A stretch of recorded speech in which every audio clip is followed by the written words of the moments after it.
میں انتہائی ادب کے ساتھ گزارش کروں گا ڈاکٹر ذاکر نائک صاحب سے کہ وہ تشریف لائیں اور صلاح، ہدایت اور رہنمائی کا راستہ اس عنوان پر اپنے خیالات کا اظہار فرمائیں۔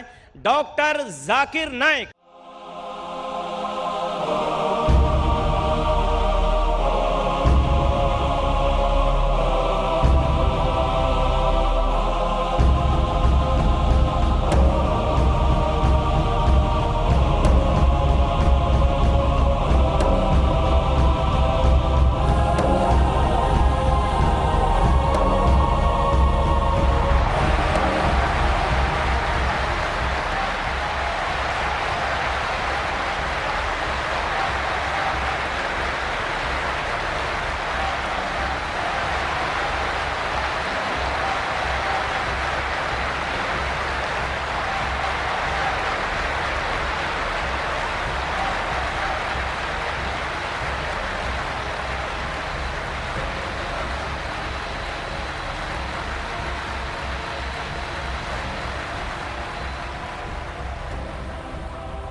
الحمدللہ والصلاة والسلام علی رسول اللہ وعلی آلہ وصحبہ اجمعین، اما بعد، اعوذ باللہ من الشیطان الرجیم، بسم اللہ الرحمن الرحیم۔ اتلو ما اوحی الیک من الکتاب واقم الصلاۃ ان الصلاۃ تنہی عن الفحشاء والمنکر رب اشرح لی صدری ویسر لی امری واحلل عقدۃ من لسانی یفقہوا قولی۔ میرے محترم بزرگوں، میرے عزیز بھائیوں اور بہنوں، اور پیس ٹی وی پہ لائیو دیکھنے والے کروڑوں ناظرین، السلام علیکم ورحمۃ اللہ وبرکاتہ۔ جیسے آپ جانتے ہیں کہ اکثر میں تقریر انگریزی میں کرتا ہوں، کچھ موقعوں پہ کوشش کرتا ہوں کہ کچھ بات اردو یا ہندی میں کہوں۔ کیونکہ میری تعلیم انگریزی میں ہوئی ہے تو ظاہر ہے کہ اس آج کی اردو یا ہندی تقریر میں غلطیاں کروں گا، اسی لیے تقریر کے آغاز میں ہی میں آپ سے معذرت چاہتا ہوں اور امید رکھتا ہوں کہ آپ میرے ان غلطیوں کو نظر انداز کریں گے اور میرے تقریر کے موضوع پہ توجہ دیں گے۔ آج کی میری تقریر کا موضوع ہے صلاح، رہنمائی اور ہدایت کا راستہ۔ صلاح کا جب ترجمہ کوئی انگریزی میں کرتا ہے تو اکثر اس کا ترجمہ کرتے ہیں پریئر، اور جب ہم اس کے معنی دیکھتے آکسفورڈ ڈکشنری میں، پریئر کے معنی ہے to beseech, to ask for help, کسی سے مدد مانگنا۔ یہ ترجمہ صلاح کا صحیح نہیں ہے۔ جو ہم صلاح کے بعد دعا مانگتے ہیں، the supplication we do، اس کے معنی ہے مدد مانگنا، کیونکہ صلاح میں ہم اللہ سے مدد مانگنے کے علاوہ ہم اس کی تعریف بھی کرتے ہیں، ہم اس کا شکریہ ادا بھی کرتے ہیں اور اللہ سے ہدایت بھی پاتے ہیں۔ اسی لیے ٹو پرے، مدد مانگنا، صلاح کا پورا ترجمہ نہیں ہے اور ہم اس سے صحیح نہیں کہہ سکتے۔ اردو میں جو ہم ترجمہ کرتے ہیں نماز، یہ پرشین لفظ سے آتا ہے، اسے کہتے ہیں بندگی۔ یہ ترجمہ کافی حد تک صحیح ہے، انگریزی ترجمہ پریئر سے اور صحیح ہے۔ اور انگریزی میں صلاح کو پسند کرتا ہوں کہنے کے لیے پروگرامنگ، یا عام زبان میں کہیں گے برین واشنگ، دماغ کی صفائی کرنا۔ لیکن کوئی اگر کہیں گا آذان سننے کے بعد آپ کہاں جا رہے اور کہیں گے I'm going for brain washing، میں دماغ کی صفائی کرنے کے لیے جا رہا ہوں، تو عجیب لگتا ہے۔ تو کہ انگریزی میں کہیں گا کہ میں پریئر کے لیے جا رہا ہوں، مجھے کوئی حرج نہیں ہے، لیکن یہ کہنا چاہتا ہوں پریئر جو انگریزی لفظ ہے وہ صلاح کا صحیح ترجمہ نہیں ہے۔ میں پسند کرتا ہوں کہنے کے لیے پروگرامنگ ٹورڈز رائچسنس، یا صلاح رہنمائی اور ہدایت کا راستہ ہے، کیونکہ صلاح میں اللہ سے مدد مانگنے کے علاوہ ہم اس کا شکریہ ادا بھی کرتے ہیں، ہم اس کی تعریف بھی کرتے ہیں اور اس سے ہدایت اور رہنمائی بھی پاتے ہیں۔ جب بھی ہم یہ لفظ